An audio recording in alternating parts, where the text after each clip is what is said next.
स्थिति हो। परमेश्वर का धन्यवाद देते हैं कि परमेश्वर ने आज भजन सहायता में हमारे साथ जो बात किया है। प्रभु का वचन इधर कहता है, देखो यह क्या ही भली और मनोहर बात है कि भाई लोग आपस में मिले रहें। ध्यान से सुनिएगा, इसमें एक भेद छुपा हुआ है, आप ध्यान से सुनिएगा। दोबारा फिर पढ़ते हैं इसको, देखो क्या ही भली और मनोहर बात है कि भाई लोग आपस में क्या रहें, मिले रहें। भाई लोग का मतलब क्या है? प्रभु यीशु मसीह की कलीसिया। वो चाहे आप परिवार के लोग हैं, चाहे आप कलीसिया में अलग अलग जगह से आए हुए हैं, चाहे सेवक लोग हैं, सब। तो प्रभु का वचन क्या कहता है? क्या ही मनोहर और अच्छी बात है, भली बात है। दो वचन जब पढ़ते हैं, यह तो उस उत्तम तेल के समान है जो हारून के सिर पर डाला गया था और उसकी दाढ़ी पर बहकर उसके वस्त्र की छोर तक पहुंच गया। और यह हरमोन की उस ओस के समान है जो सिय्योन की पहाड़ी पर गिरती है। यहोवा ने तो वही सदा के लिए जीवन की आशीष ठहराई है। मतलब बोलने का मतलब इधर क्या है? मेल मिलाप और आपस में मिलकर रहना, ये पवित्र आत्मा की भरपूरी को देता है हमको। आपस में जब हम आपस में मिलकर चलते हैं, आपसी मेल मिलाप होता है, आपसी संबंध प्रभु के लोगों के सही होते हैं, तो उसमें क्या है? उसमें क्या है कि उस उत्तम तेल के समान है जो हारून के सिर पर डाला गया था और दाढ़ी पर बहकर उसके वस्त्र की छोर तक पहुंच गया। मतलब पूरी तरह से पवित्र आत्मा से भरने की बात इधर बताई गई है। तो प्रभु के वचन में भी लिखा, अगर तेरे मन में कुछ है तो सबसे पहले क्या कर, तू परमेश्वर के सामने उस बलिदान को उधर ही छोड़ दे। सबसे पहले क्या कर? अपने भाई से मेल मिलाप कर और उसके बाद क्या कर? बलिदान चढ़ा। बिना मेल मिलाप के, बिना प्रेम के पवित्र आत्मा की भरपूरी को हम पा नहीं सकते। मैं आपको बोलता हूँ, हमारे परिवारों में, हमारे जितने भी परिवार हैं, हम सब परिवारों में क्या होना चाहिए? एक एक, चाहे वो बच्चे हों, चाहे वो बड़े हों, चाहे वो बुजुर्ग हों, उन सबका आपस में क्या होना चाहिए? आपसी प्रेम होना बहुत जरूरी है। अगर हमारे परिवार के अंदर आपसी प्रेम नहीं, उधर पवित्र आत्मा काम नहीं करेगा। ध्यान रखना, चाहे आप घर में 2 लोग हैं, चाहे आप 3 लोग हैं, चाहे आप 5 लोग हैं, चाहे आप 10 लोग हैं, आपसी संबंध सही होना बहुत जरूरी है। जिधर आपसी संबंध सही नहीं, तो उधर परमेश्वर का आत्मा, जैसे लिखा हुआ है, उत्तम तेल के समान जो परमेश्वर का आत्मा है, वो परमेश्वर उसका अभिषेक हमको देता नहीं है। तो इसलिए हमको मेल मिलाप के साथ, अगर पूरा परिवार विश्वासी है, फिर तो आप पूरे मेल मिलाप के साथ रह सकते हो। लेकिन अगर पूरा परिवार विश्वासी नहीं भी है, तो भी हमको क्या करना है? उनके साथ सही तरह से बिहेव करना है, आपस में मिलकर हमने चलना है। तो प्रभु के वचन में लिखा, यहोवा ने वही सदा के लिए आशीष ठहराई है। क्या लिखा हुआ है? यहोवा ने वही सदा के जीवन की आशीष ठहराई है। किसमें? आपसी मेल मिलाप में। ये परमेश्वर के आत्मा की भरपूरी की एक चाबी है। तो आपस में क्या करें मुझे नहीं मालूम, प्रभु ने ये क्यों दिया, एकदम सामने आया। तो आपस में हमारा क्या होना चाहिए? कलीसिया में, परिवार में मेल मिलाप सही होना चाहिए। नहीं तो शैतान को क्या मिल जाता है फिर? मौका। प्रभु की उपस्थिति हमारे घर से, हमारे परिवार से, हमारे अंदर से उठ जाती है। तो जिधर उठ जाती है तो फिर प्रभु भी उधर से क्या हो जाता है? उठ जाता है। जैसे मिलाप वाला तंबू में हम देखते हैं, तो जब प्रभु की उपस्थिति उधर से उठती थी तो कलीसिया भी उधर ही एकदम शिफ्ट करती थी, प्रभु के लोग भी। तो इसलिए क्या करें? ये चीज का ध्यान रखें ताकि हमारे घरों में, हमारे परिवारों में परमेश्वर की उपस्थिति ना जाए। ये सबसे महत्वपूर्ण बात है प्रभु के चरणों में। तो इसलिए क्या करें? आपसी मेल मिलाप, आपसी संबंध बनाए रखना बहुत जरूरी है। लिखा है यहोवा ने वही, शब्द क्या लिखा है? वही, जहां पे क्या है? मेल मिलाप है। वही क्या ठहराया है? सदा के जीवन की आशीष ठहराई है। इस बात को याद रखना। तो आइए हम परमेश्वर के वचन की ओर जाएंगे। धन्यवाद। तो आज के वचन मनन के लिए हम प्रभु के वचन में पढ़ेंगे निर्गमन की किताब, उसका 6ठा अध्याय। धन्यवाद। निर्गमन, बुक ऑफ एक्सोडस, चैप्टर 6 अध्याय, उसका 2 वचन से धीरे धीरे करके उसको पढ़ना शुरू करेंगे। ध्यान से प्रभु के वचन को सुनेंगे। हम थोड़ी देर बैठेंगे, उसके बाद हम प्रार्थना करेंगे। ध्यान से सुने, यहां से कुछ लेकर जाएं, खाली हाथ कोई भी ना जाए। सबसे कीमती वस्तु क्या है? आप सबसे बड़ी आशीष किसको समझते हो? पैसे को या प्रभु के वचन को? क्योंकि प्रभु का वचन कभी टलता, पैसे तो जेब से खत्म हो जाएंगे, लेकिन ये अंदर आ गया ना, इसको दुनिया की कोई भी ताकत निकाल, शैतान भी इसको निकाल नहीं सकता है, कितना भी जोर लगा ले।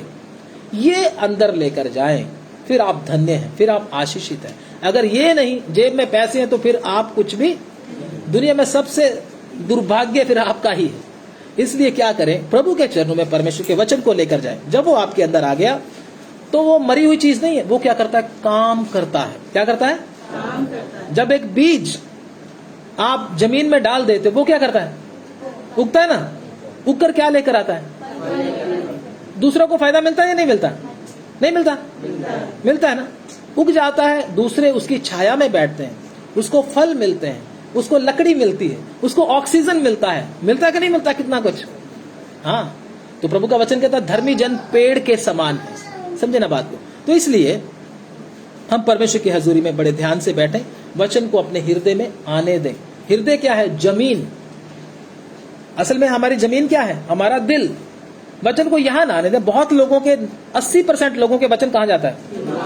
इधर। इधर कोई जमीन नहीं है, इधर तो पत्थर है और क्या है? कांटे हैं, झाड़ियां हैं। लेकिन इधर इसको आने दें। इधर आ गया तो फिर क्या करेगा? यह फल लेकर आएगा। बहुत लोग फल इसीलिए लेकर नहीं आते, जीवन इसीलिए नहीं बदलता, क्योंकि दिमाग में इकट्ठा करते चले जाते हैं। दिमाग में और भी बहुत सारी बातें आती रहती हैं, उसमें क्या हो जाता है? मिक्स हो जाता है, उसका पता नहीं क्या बन जाता है। इसलिए इसको दिल में आने दे। यही प्रार्थना प्रभु के सामने रखे। तो पढ़ेंगे प्रभु के वचन में से। परमेश्वर ने मूसा से कहा। कोई भाई पढ़ सकता है? ऊंची आवाज में, ऊंची आवाज में, ऊंची आवाज में, ऊंची आवाज में कोई भाई, ब्रदर मित्र। परमेश्वर ने मूसा से कहा। परमेश्वर ने मूसा से कहा, मैं यहोवा हूँ। मैं कौन हूँ? मैं कौन हूँ? मैं यहोवा हूँ। आगे, मैं सर्वशक्तिमान ईश्वर के नाम से अब्राहम, इसहाक और याकूब को दर्शन देता था। हाँ, क्या लिखा? मैं सर्वशक्तिमान ईश्वर के नाम से अब्राहम, इसहाक और याकूब को दर्शन देता था। ध्यान से सुनिए, सर्वशक्तिमान परमेश्वर के नाम से परमेश्वर ने अब्राहम, इसहाक और याकूब को क्या दिया था? दर्शन दिया था, अपना नाम बताया था। मैं कौन हूं? मैं सर्वशक्तिमान परमेश्वर हूं। सर्वशक्तिमान का मतलब बोलिए? सभी काम करने की, जो सब काम करने की शक्ति रखता। कोई भी काम उसके लिए मुश्किल नहीं है। कोई भी काम मुश्किल नहीं, उसको बोलते हैं सर्वशक्तिमान। आप जो समझते हो नहीं हो सकता, वो भी कर सकता है। तो परमेश्वर मूसा, अब्राहम, इसहाक और याकूब के ऊपर इस नाम से क्या हुआ था? क्योंकि एक क्या गड़बड़ क्या थी? प्रभु सर्वशक्तिमान के रूप से क्यों उनके सामने हुआ था? उसके सामने दर्शन दिया था। कारण क्या था? अब्राहम के घर में कोई संतान, और अब्राहम बेचारा बूढ़ा हो गया था। कोई संतान नहीं, एक भी बच्चा नहीं, बूढ़ा हो गया। तो सर्वशक्तिमान परमेश्वर जब उसके सामने प्रकट हुआ तो परमेश्वर ने बताया, मैं अल शदाई हूं। अगर हम पढ़ते हैं तो अल शदाई, अल शदाई का मतलब आपको शक्ति देना, दूध के द्वारा आपको शक्ति देने वाला। जैसे माँ अपने बच्चे को दूध पिलाती है, उससे उसको क्या मिलती है? ताकत मिलती है। इसी प्रकार से शक्ति देने वाला, दूध दूध पिलाकर शक्ति देने वाला। तो सर्वशक्तिमान परमेश्वर उसको अब्राहम को क्या किया? शक्ति दिया। कितनी उम्र में? 100 साल। लगभग 100 साल का हो गया था अब्राहम। 100 साल की उम्र में परमेश्वर ने उसको क्या दिया था? एक बच्चा, जिसका नाम क्या रखा गया था? इसहाक। तो परमेश्वर ने उनको बताया, मैं सर्वशक्तिमान परमेश्वर हूँ। अब्राहम ने तो समझा था अब तो खत्म बात, अब तो क्या हो गया? कुछ मिलने वाला नहीं, मैं तो बूढ़ा हो गया, मर जाऊंगा, ऐसे ही मर जाऊंगा। मेरा नौकर जो मेरा दास है एलियाजर, वही हमारे घर का क्या बनेगा? वारिस बनेगा। लेकिन परमेश्वर ने क्या बताया? मैं सर्वशक्तिमान परमेश्वर हूँ। परमेश्वर ने क्या दिया उसको? बुढ़ापे में क्या दिया? एक बच्चा दिया। बाद में वो इसहाक, फिर उसके बाद याकूब, फिर उसके बाद इजराइल। कितनी संतान बड़ी है परमेश्वर की। प्रभु के वचनों में हम देखते हैं अब्राहम को इस प्रकार से दिखाया प्रभु ने, इसहाक को भी। लेकिन मूसा के सामने कैसे प्रकट हुआ वो पढ़ते हैं आगे। परंतु यहोवा के नाम से मैं उन पर प्रकट ना हुआ। यहोवा के नाम से मैं उनके सामने प्रकट नहीं हुआ। मैं कैसे हुआ था उनके सामने? सर्वशक्तिमान ईश्वर एल शदाई, मैं दूध पिलाने की शक्ति रखता हूँ। तुमको ताकत देने की शक्ति रखता हूं। तो ये परमेश्वर ने क्या दिया, उसको नाम दिया, अपना नाम दिया। तो और मूसा के ऊपर क्या बोला, मैं यहोवा हूं। सबसे पहले मूसा ने पूछा तेरा नाम क्या है प्रभु, कहता मैं जो हूं सो हूं। जो हूं सो हूं का मतलब मेरा कोई नाम नहीं है। परमेश्वर का कोई नाम है? बोलिए, बोलो ना, परमेश्वर का क्या नाम है? किसी को नहीं मालूम? किसी को मालूम नहीं है नाम परमेश्वर का? असल में परमेश्वर का कोई नाम नहीं है। परमेश्वर का नाम यहोवा असल में उसका नाम नहीं, उसका काम है। यीशु परमेश्वर का नाम नहीं है, वो भी उसका काम है, ठीक है। और सर्वशक्तिमान वो भी उसका नाम नहीं, वो भी उसका क्या है?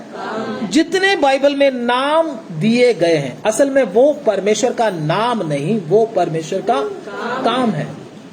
जैसे मान लो मैं मान लो एडवोकेट हूं या जज हूं, तो घर में मैं क्या हूं? घर में जज नहीं हूं, घर में क्या हूं? एक पत्नी का पति हूं या अपने बच्चे का क्या हूं? बाप हूं। जज में किधर हूं? कोर्ट में। तो बंदा कितने हैं? एक, लेकिन उसके क्या है? अलग अलग काम है। जज में उधर जाकर कोर्ट में मेरे को क्या बोलेंगे? मेरा नाम नहीं बोलेंगे, मेरे को जज बोलेंगे। बोलेंगे ना? बोलेंगे। मैं उदाहरण दे रहा हूं, ठीक है ना। तो जहां जहां मैं जाऊंगा और मेरी पत्नी मेरे को क्या बोलेगी? असल में मेरा नाम पति नहीं है, पति जी बोलेगी या स्वामी जी बोलेगी, कुछ भी बोले, वो मेरा नाम नहीं है। मेरी बेटी मुझे क्या बोलेगी? पापा। पापा मेरा नाम है? वो मेरा काम है। इसीलिए बाइबल में जितने भी नाम लिखे हुए हैं उसमें परमेश्वर का नाम वो नहीं है, वो परमेश्वर का क्या है? काम है। परमेश्वर तो बोलता है, मूसा ने जब पूछा, परमेश्वर बोलता मैं जो हूं सो हूं।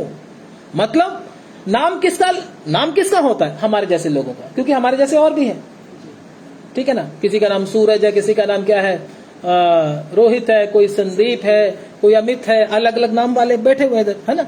सनी है, सब अलग अलग है, सब अलग अलग नाम के बैठे हुए हैं। लेकिन परमेश्वर के जैसा कोई नहीं है। कोई है उसके जैसा? उसके समान कोई ना होने के कारण, उसके जैसा कोई ना होने के कारण उसका कोई नाम नहीं है।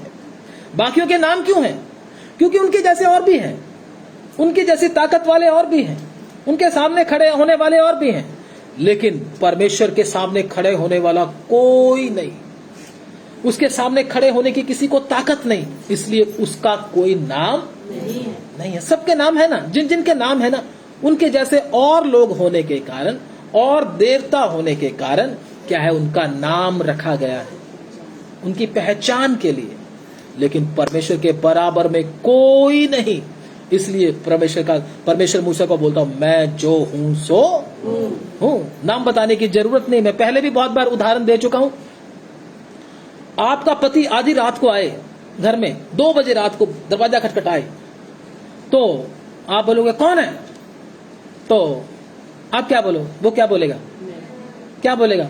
मैं फलाने का बेटा हूं और मेरा नाम ये है, मैं अमित हूं, मेरे बाप का नाम सुलेख चंद, दरवाजा खोलो संजना। ऐसे करके बोलेगा? ऐसे बोलेगा? क्या बोलेगा? मैं हूं। सुनते ही क्या करेगा? दरवाजा खुल जाएगा। कुछ करने की जरूरत मैं हूं। तो ऐसे ही परमेश्वर के बराबर में कोई है नहीं, ना किसी को कोई हक है ये बोलने का मैं हूं करके, इसलिए वो बोलता मैं हूं। वो है परमेश्वर। इसलिए इस बात को क्या रखना हमेशा? कारण क्या? उसके बराबर में और कोई नहीं है। तो वो परमेश्वर मूसा के सामने क्या हुआ? प्रकट हुआ यहोवा के नाम से। आगे, और मैंने उनके साथ अपनी वाचा दृढ़ की जी, अर्थात कनान देश जिसमें वे परदेशी होकर रहते थे जी, उसे उन्हें दे दूं। जी। इजरायली जिन्हें मिस्री लोग दासत्व में रखते हैं उनका कराना भी सुनकर मैंने अपनी वाचा को स्मरण किया। दासत्व से छुड़ाने के लिए, गुलामी से छुड़ाने के लिए यहोवा बनकर परमेश्वर इजरायलियों के ऊपर प्रकट हुआ। ध्यान से सुनो, इजरायलियों के ऊपर मिस्री लोग, फिरौन राजा क्या करते थे? उनके ऊपर अपना जोर चलाते थे, उनसे गुलामी करवाते थे, उनसे ईंटें निकलवाते थे, उनसे और भी मजदूरी मेहनत करवाते थे, उनको मारते भी थे, पीटते भी थे, ठीक है ना। तो इस्राएली लोग बड़े दुखी थे, रोते रहते थे कि परमेश्वर हम क्या करें। तो सर्वशक्तिमान परमेश्वर यहोवा के नाम से प्रकट होकर उनका रोना कहराना सुनकर यहोवा नाम से प्रकट हुआ। क्यों? ताकि इस्राएलियों को क्या किया जाए? छुड़ाया जाए। अगर आप भी शैतान के बंधन में हैं, शैतान ने आपके परिवार में से किसी को पकड़ कर रखा है या आपको पकड़ कर रखा है, तो अगर आप यहोवा परमेश्वर के सामने आते हैं तो वो आपको छुड़ाने की शक्ति रखता है। वो परमेश्वर यहोवा आज किधर है? हमारे मध्य में खड़ा है। मैं यहोवा हूं। अलग अलग समय पर परमेश्वर अपने आप को प्रकट करता है। इसलिए आज परमेश्वर हम में से कोई भी, हम किसी बंधन में है, शैतान ने बांध कर रखा हो, किसी भी प्रकार की कुछ हो, ऐसा हमको छुड़ाने के लिए तैयार है। इसलिए यहोवा हमारे बीच में खड़ा है। ये सोचकर इधर बैठना विश्वास के साथ, क्या बोलता? मैं यहोवा हूं। आगे जल्दी से। इस कारण तू इस्राएलियों से कह, मैं यहोवा हूँ और तुमको मिस्रियों के बोझों के नीचे से निकालूंगा। हाँ, मैं तुमको छुड़ाऊंगा। किससे? शैतान से। कोई छुड़ा सकता है आदमी किसी को? आदमी नहीं छुड़ा सकता। कौन छुड़ा सकता है? केवल परमेश्वर। वो हमारे बीच में है। आगे। और उनके दास्तों से तुमको छुड़ाऊंगा जी। और अपनी भुजा बढ़ाकर और भारी दंड देकर तुम्हें छुड़ा लूंगा। भारी दंड देकर? किसको दंड देगा? मिस्रियों को। और जिसकी वो आराधना करते थे उनको भी, जिसकी वो सेवा करते थे उनको भी क्या देगा परमेश्वर? कहता मैं दंड देने वाला परमेश्वर। हम कहते परमेश्वर तो प्यार ही करता है, प्यार ही करता है। परमेश्वर क्या करता है? दंड भी, सजा भी, विपत्ति भी लेकर आता है। तो वो परमेश्वर कहता है मैं उनको दंड देकर, किनको? जिन्होंने तुमको पकड़ा है उनको दंड देकर तुम्हें मैं क्या कर लूंगा? छुड़ा लूंगा। वो है यहोवा परमेश्वर। आप भी कभी शैतान के सामने जाते समय में, शैतान आपके सामने है, तो ये नहीं बोलना मैं तो प्रभु यीशु मसीह का बेटा हूं, वो तो माफ कर देगा। दुश्मन को बोलो, दुश्मन एक थप्पड़ मारेगा, आप दूसरा कर दो। ऐसे नहीं। क्या बोल सकते हो? मैं यहोवा परमेश्वर की बेटी हूं, मैं यहोवा परमेश्वर का दास हूं। मेरा परमेश्वर दंड देने वाला परमेश्वर है। आमने सामने आंख में आंख डालकर जब बात करोगे, शैतान भी कांपने लगेगा। उसको भी मालूम हो जाएगा इसका परमेश्वर क्या है। इसको मालूम हो गया। शैतान को तो मालूम है, लेकिन हमको क्यों डराने की कोशिश करता है? हमको मालूम नहीं है। हमको मालूम नहीं है वो कौन है करके, या हम कौन है करके हमें भी मालूम नहीं। इसलिए जब आप ऐसा करके बोलते हैं, शैतान का क्या करते हैं? शैतान के घुटने भी कांपते हैं।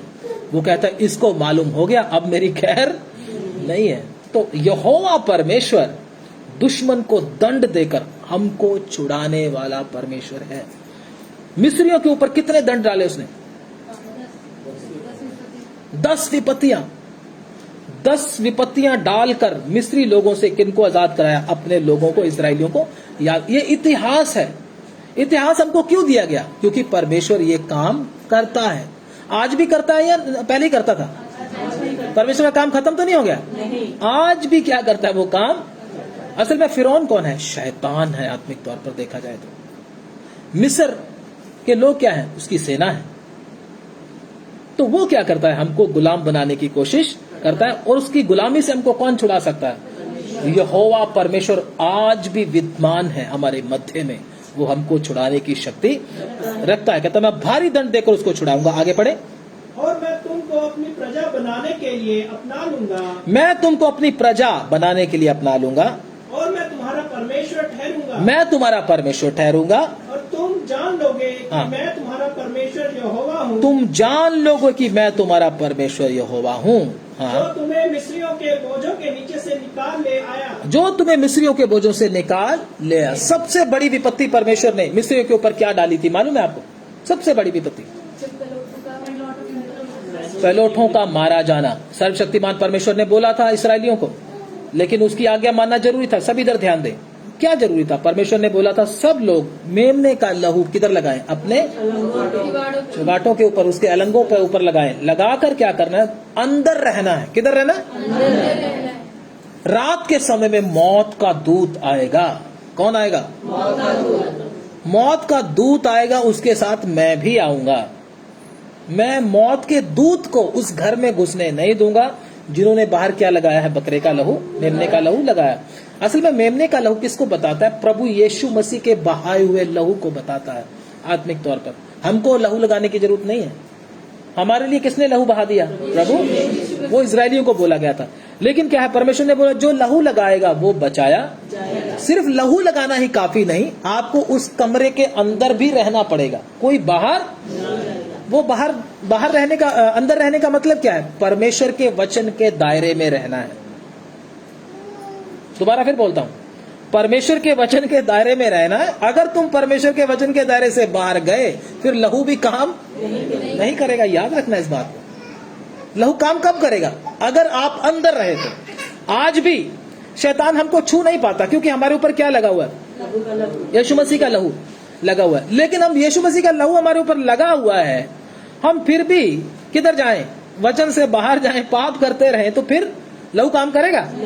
फिर बोले यीशु के लहू की जाए, यीशु के लहू की जाए, फिर वो काम नहीं करेगा। यीशु का लहू तभी काम करेगा जब हम परमेश्वर की आज्ञाओं को क्या करेंगे? मानेंगे। उसके अंदर घुस नहीं सकता है। ध्यान देना इस बात को। आपको बता रहा हूं शैतान से आप कैसे निपट सकते हो। यीशु मसीह ने एक दायरा बनाकर रखा, उस वचन के दायरे के, गोल दायरे के अंदर हमको क्या करना है? रहना है। अगर बाहर चले गए, उधर कौन है? शैतान गर्जने वाले शेर की तरह घूमता है, किसको? फाड़ खाए। आपके सिर का बाल नहीं हिला सकता वो, ये पक्की गारंटी है। ऊपर मोहर भी लगा कर दी है, किसने? नहीं लगा सकता, कुछ नहीं कर सकता। लेकिन पकड़ेगा कब? जब आप उस दायरे से बाहर जाएंगे तो। इसलिए मुझे और आपको दायरे से बाहर नहीं जाना। इजरायलियों को बोला था दायरे से बाहर नहीं जाना, कमरे के अंदर रहना है। तो क्या हुआ? मौत का दूत सच में क्या हुआ? परमेश्वर ने बोला था फिरौन राजा को, तेरी प्रजा के, ध्यान से, तेरी प्रजा के और तेरे और जितने भी लोग उधर है मिस्र के, सबके पैलोठों को क्या कर दूंगा? मैं मार डालूंगा। किसने बोला था? यहोवा परमेश्वर ने बोला था पैलोठों को मारूंगा मैं, क्योंकि तुम मेरे इस्राएली लोगों को छोड़ नहीं रहे। तो क्या हुआ? सच में वही हुआ। रात के समय में मौत का दूत भी आया, परमेश्वर उनके साथ। परमेश्वर जिस जिस घर में जाने की आज्ञा दे रहा था, मौत का दूत उनके घर में जाकर पैलोठों को मार रहा था। मालूम है, उस रात इस्राएल में इतना बड़ा हाहाकार मचा था, बहुत बड़ा हाहाकार। हर घर में क्या मरा था? बच्चा मरा था। हर घर में बच्चा मरा था। जानवरों के बच्चे भी मर गए, इंसानों के बच्चे भी मर गए, राजा के बच्चे मर गए, भिखारी के उधर के भिखारी भी तो उनके बच्चा भी मर गया। हर घर में एक एक बंदा मरा था। सोच के देखो कितनी चिल्लाहट उस देश में हुई होगी। अगर हमारी गली में 4 मौतें ही हो जाए ना, तो मैं कहता हूँ सारी गली हिल जाती, मोहल्ला हिल जाता ना। तो उस समय क्या होता? सारे घर में एक एक बंदा मरा था। सोच के देखो। मौत के दूत को, जब मौत का दूत आ रहा था, परमेश्वर ने इस्राएलियों के घर में उनको जाने क्यों? क्योंकि लहू लगा हुआ। उसका मतलब क्या है? उसका मतलब क्या? हाँ, आत्मिक तौर पर देखे तो इनके लिए पहले कोई मर चुका है, कीमत दे चुका है। इसलिए यीशु मसीह का लहू हम अपने ऊपर क्यों लगाते हैं? हमारे लिए पहले ही कोई मर चुका है। क्यों? हमारे पाप की सजा एक ने झेल ली है। असल में लहू नहीं लगा तो मुझे झेलनी पड़ेगी। ध्यान से सुनिएगा, समझने वाले समझ सकते इस बात को। अगर लहू नहीं लगा हुआ तो मुझे झेलनी पड़ेगी, अपने पाप की सजा मुझे झेलनी पड़ेगी, और वो क्या है? मौत। लेकिन अगर यीशु मसीह का लहू हमारे ऊपर लगा हुआ है तो शैतान देखता है इसके लिए कोई क्या हुआ है, इसके लिए कीमत दे दिया गया, इसलिए मुझे इसको छूने का हक ये है। यीशु मसीह के लहू की कीमत। इसलिए यीशु मसीह के लहू को कोई वाटर बॉटल ना समझे, यीशु मसीह के लहू को क्या समझे? कीमती समझे। वो बहुत ही कीमती है। तो इस्राएलियों के घर में मौत का दूत नहीं घुस पाया, बाकी सबके घर में मौत आ गई। इस्राएलियों के ऊपर वचन में लिखा एक कुत्ता भी नहीं भौंका, एक कुत्ते ने भी नहीं भौंका उसको, इस्राएलियों को। लेकिन मिस्रियों के पशु और मनुष्य बच्चे मार डाले गए। परमेश्वर ने बड़ी दंड देकर, यहोवा परमेश्वर करके, प्रकट करके मिस्रियों को इतनी भारी सजा देकर अपने लोगों को मिस्र से क्या कर लिया? निकाल लिया। वो परमेश्वर आज भी जिंदा है। कितने लोग विश्वास करते हैं? वो जिंदा परमेश्वर है। मिस्र में एक क्या कर दिया परमेश्वर ने? एक स्तंभ स्थापित कर दिया कि लोग जानेंगे, इस बात को पढ़ेंगे कि परमेश्वर ने कैसे कैसे काम मिस्र में किए थे। भारी दंड देकर परमेश्वर उनको छुड़ाया था। अब वो यहोवा परमेश्वर हमारे साथ है। अब लास्ट बात, सीखने वाली बात, सब इधर ध्यान दे, कोई भी इधर उधर ऐसे करके ना देखे, कृपया करके परमेश्वर के वचन की ओर ध्यान दे। थोड़ी देर अब प्रभु के वचन में देखेंगे। अब हमको क्या करना है? परमेश्वर बचाने की शक्ति रखता है, यहोवा परमेश्वर। कौन कौन मानता है इस बात को? तो अभी हमको क्या करना है? शैतान क्या करेगा? कुछ कर तो नहीं सकता, एक काम करेगा, वो आपको समझौता करने के लिए बोलेगा। क्या करने के लिए? आप उसके साथ क्या करें? नीचे से क्या मिला लें? हाथ मिला लें, किसी को पता ना चले। उधर शैतान क्या करता है? काम करता है, बोलता कुछ नहीं होता, पास्टर जी को कौन सा पता चलता है ना, सेवा विश्वासियों को कौन सा पता चलेगा, हम ऐसा करते हैं चलो। इधर शैतान आपको क्या देता है? ऑफर करता है, लालच देता है। लालच देकर आपको क्या करेगा? फंसाएगा। और अगर आपने वो कर लिया, फिर आपका बचना क्या है ना? शैतान से बचने के लिए हमने कम से कम 3 समझौते करने से बचना है। वो वचन में हम पढ़ेंगे जल्दी से। धन्यवाद, समय हो रहा है, जल्दी से पढ़ेंगे उसको। निर्गमन की किताब उसका 5 अध्याय उसका 25, 8 अध्याय उसका 25, कोई भी पढ़ दे। निर्गमन 8 का 25। तब फिरौन ने मूसा और हारून का बुलवाकर कहा, तुम जाकर अपने परमेश्वर के लिए इसी देश में बलिदान करो। बस इधर ध्यान से सुनना। सर्वशक्तिमान परमेश्वर ने जब मूसा को बोला, फिरौन को बोलो मेरे लोगों को जाने दो, तो फिरौन क्या बोला? तुम लोग क्या करो, चले तो जाओ, परमेश्वर ने हमको दंड दिया है, अब मैं तुमको जाने दूंगा, अब मैं हार गया, बस कोई बात नहीं, जाओ तुम। लेकिन करो क्या? इसी देश में क्या करो? आराधना करो परमेश्वर की, यहीं पे करो, बाहर नहीं जाना। मतलब इसका मतलब क्या है? मैं मोटा मोटा आपको बताता हूं। यहीं पे कर लो, कोई बात नहीं, बाहर जहां परमेश्वर ने कहा वहां जाने की जरूरत नहीं, घर में ही कर लो। बोल आजकल के मतलब के हिसाब से गली में चर्च है, इधर ही कर लो, पास में तो है ना चर्च, इधर थोड़े चर्च है, इधर कर लो, कोई बात नहीं, प्रार्थना ही करनी है, नहीं तो कहीं मत जाओ, घर में कर लो। तो ऐसा समझौता करने के लिए शैतान हमको क्या करता है? बोलता है, ऑफर करता है, छोड़ परे, रहने दे, छोड़, क्या लगेगा? बाहर जा, इतनी दूर जाएगा तो खर्चा लगेगा, पैसा लगेगा, पैसा बचा के रख। बच जाएगा पैसा? पैसा तो फिर भी जाएगा ही जाएगा, पैसा बचने वाला नहीं है। पैसा तो हवा है, हवा की तरह, वो तो जाएगा ही जाएगा। क्यों ना हम परमेश्वर के लिए इसको खर्च करें? उसका क्या है? हमको फायदा होने वाला है। हम लोग क्या खाने के लिए खर्च करते हैं, खाने के लिए खर्च करने में आपको फायदा कितना होता है? खा लिया, उसके बाद खत्म, गया। लेकिन परमेश्वर के लिए अगर आपने लगा दिया, वो आपको हमेशा हमेशा के लिए उसका अजर मिलने वाला, उसका फल मिलने वाला। ये तो थोड़ी देर का, मुंह में डाला बस, खत्म, गया, गायब। लेकिन परमेश्वर के लिए जो हम करते हैं वो सदा काल के लिए ठहरा रहता है। तो शैतान क्या बोलेगा? इधर ही कर ले, धन्यवाद कर ले, प्रभु का धन्यवाद इधर ही कर ले, तेरा खर्चा हो जाएगा, बाहर निकलेगा तो। लेकिन परमेश्वर का वचन कहता है हर जगह पर बलिदान नहीं चढ़ाना। प्रभु ने जो जगह आपके लिए ठहराई है, प्रभु ने जो कलीसिया आपके लिए ठहराई है, जिधर परमेश्वर अपने सच्चे वचन को हमारे ऊपर प्रकट करता है, हमको उधर ही परमेश्वर की हजूरी में बलिदान। हर जगह हम बलिदान नहीं चला सकते। कई लोग हर चर्च में चले जाते हैं, चलो जिधर सलीब लगी उधर भी चले, जिधर नाच रहे हैं उधर भी चले, जिधर डांस चल रहा है उधर भी, हर जगह चले जाओ, कोई बात नहीं। लेकिन ये वचन के अनुसार नहीं है। परमेश्वर ने बोला हर जगह पर बलिदान नहीं चढ़ा सकते। जिधर रूह और सच्चाई से परमेश्वर की आराधना होती है, हम उधर ही आराधना कर सकते हैं। ये ऑफर हमको भी शैतान करता, तुम भी ऐसा कर लो, इधर ही कर लो। लेकिन सच्चा विश्वासी वही है जो समझौता नहीं करता। नंबर 2, जल्दी से, निर्गमन की किताब 10 अध्याय उसका 8 वचन। तब मूसा और हारून हाँ, फिरौन के पास फिर बुलाए गए। हाँ, तब मूसा और हारून फिरौन के पास फिर बुलाया गया। एक और ऑफर आ रहा है। हाँ, और उसने उससे कहा, हाँ, चले जाओ, हाँ, अपने परमेश्वर यहोवा की उपासना करो। कहता करो, प्रार्थना करो तुम, मैं तुमको रोकूंगा नहीं। शैतान भी हमको बोलता तुम भी करो।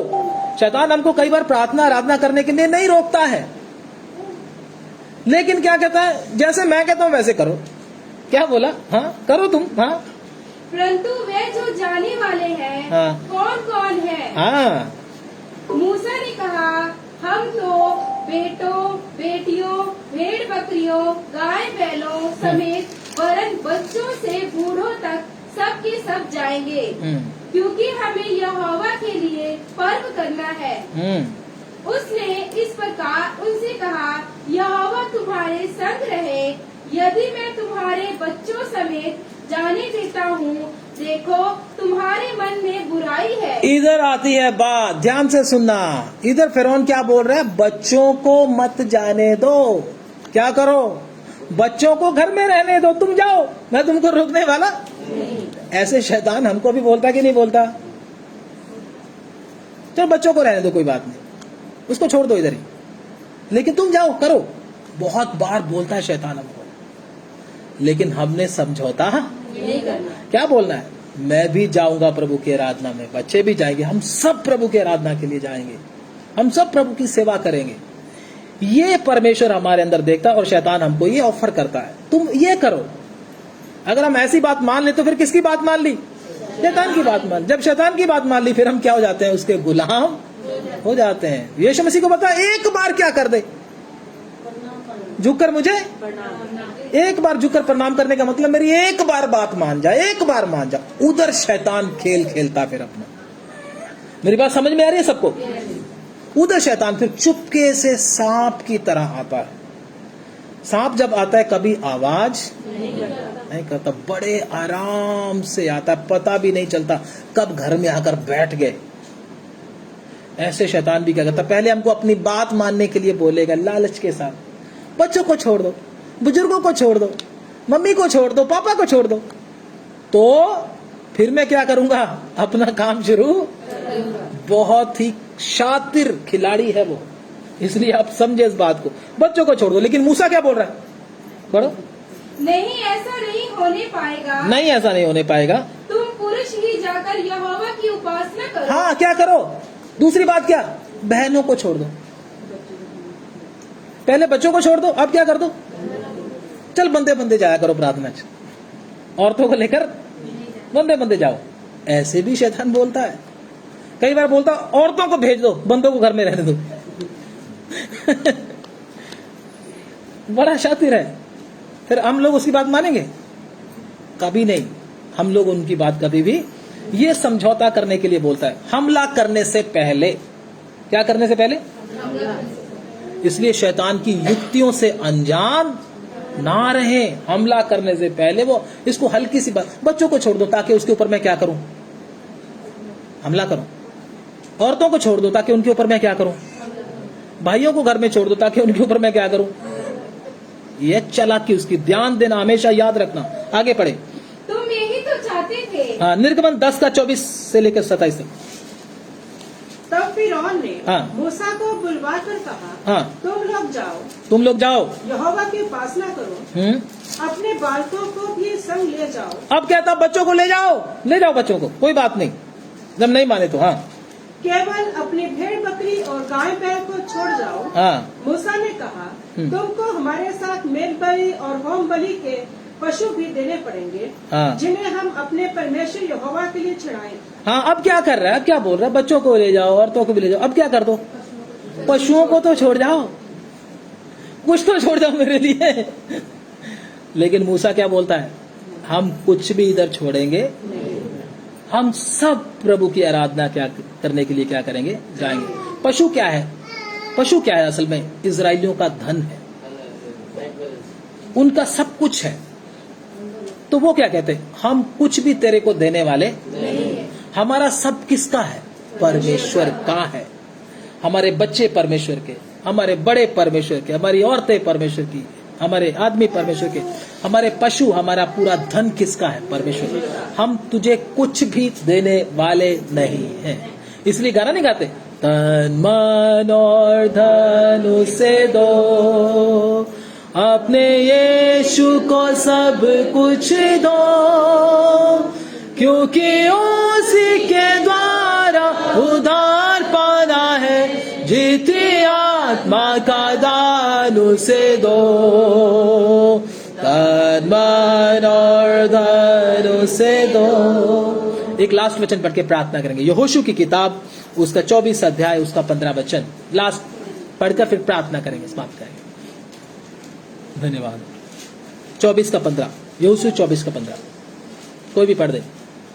और यदि हाँ, यहोवा की सेवा करनी तुम्हें बुरी लगे, और यदि यहोवा की सेवा करनी तुम्हें बुरी लगे, तो आज चुन लो तो आज चुन लो कि तुम किसकी सेवा करोगे। तुम किसकी सेवा करोगे। आज चुन लो किसकी सेवा करनी है। हाँ, चाहे उन देवताओं की हाँ जिनकी सेवा तुम्हारे पुरखा महानद के पार करते थे जी, और चाहे एमोरियों के देवताओं की सेवा करो जिनके देश में तुम रहते हो जी।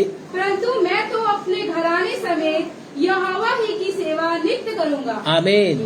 प्रभु का दास क्या बोलता है, मैं तो अपने घराने समेत पूरे परिवार समेत परमेश्वर की क्या करूंगा, सेवा नित्य, हर रोज उसकी सेवा करूं। अगर ऐसा समर्पण हम भी रखते हैं, शैतान हमारा कुछ भी कर नहीं पाएगा।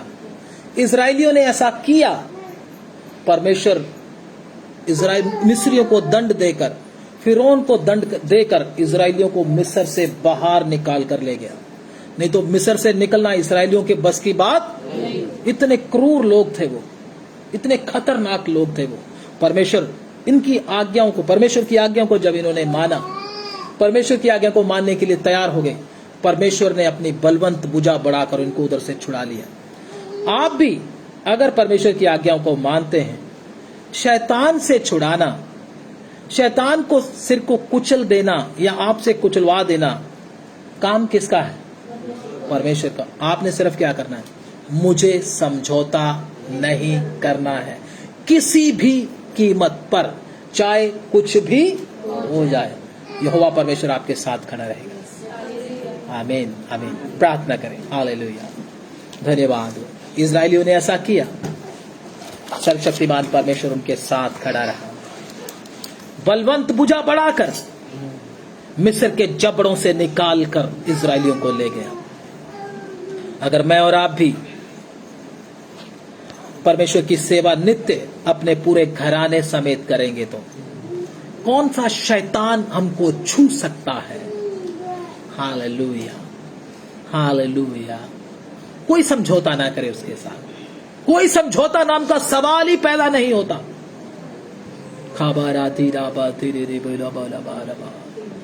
बलवंत भुजा बढ़ाकर दुश्मन के जबड़ों को तोड़ने के लिए यहोवा परमेश्वर तैयार खड़ा है। यहोवा परमेश्वर तैयार खड़ा है आपकी सहायता करने के लिए। आराधना में कोई समझौता नहीं। चाहे कुछ भी हो जाए, आराधना में कोई समझौता नहीं, प्रभु की सेवकाई में कोई समझौता नहीं। शैतान की सेना पूरी आ जाए, आपका कुछ भी बिगाड़ नहीं सकेगी। हालेलुया। बस आप खड़े होने वाले बन जाएं। प्रभु मैं तेरे लिए खड़ा हूंगा, मुझे तेरे लिए खड़ा होना है।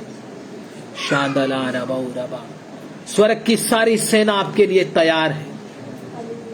स्वर्ग की सारी सेना आपके लिए तैयार खड़ी है, आपकी सहायता के लिए। हालेलुया। लश्करों का खुदावन आपके साथ है, लश्करों के समेत आपके साथ है। Hallelujah hallelujah hallelujah hallelujah. प्रभु की आज्ञाओं को माने, समझौता ना करें। हालेलुया। मुझे हर जगह बलिदान नहीं चढ़ाना, मुझे अपने पूरे घराने समेत प्रभु की आराधना करना है, प्रभु की सेवा करना है, उसको संतुष्ट करना है। शैतान तेरी एक बात में भी मुझको ध्यान नहीं देना, समझौता नहीं करना। फिर यहोवा परमेश्वर जो बोला, मैं जो हूं सो हूं, आपके संग है, आपके साथ तैयार खड़ा है। दुश्मन की सेना को भगाने के लिए, दुश्मन के जबड़ों को तोड़ने के लिए वो जोरावर है। हालेलुया। यहोवा योद्धा है, वो युद्ध में जोरावर है। फिर लड़ाई में जय हमारी निश्चय है, फिर लड़ाई में जीत हमारी पक्की है। फिर कोई हमको हरा नहीं सकता। कई बार हम शैतान के साथ समझौता कर लेते हैं और हार जाते हैं, इसलिए कृपया करके समझौता ना करें। हालेलुया। परमेश्वर को बराबर आदर दें। और सबसे पहले हमने जो वचन पढ़ा था, आपसी मेल मिलाप, आपसी संबंध सही करके रखें, आपसी संबंध सही करके रखें। परमेश्वर की आत्मा के पानी की धाराएं आपके हृदय में से बह निकलेंगी, जीवन के जल की नदियां आपके बीच में से बह निकलेंगी। पवित्र आत्मा से आप भर जाओगे, दूसरों के लिए आपका जीवन आशीष का कारण होगा। जैसे अब्राहम को बोला था, इसाक को बोला था, तेरी संतान के द्वारा, तेरे द्वारा, तेरी संतान के द्वारा दुनिया के लोग आशीष पाएंगे, जातियों के लोग आशीष पाएंगे। इसी प्रकार से हमारे द्वारा भी, हमारे बच्चों के द्वारा, हमारे द्वारा लोगों ने आशीष पाना है। हालेलुया। प्रार्थना करेंगे। धन्यवाद। स्तुतियों ब्रदर अमित के साथ प्रार्थना करेंगे।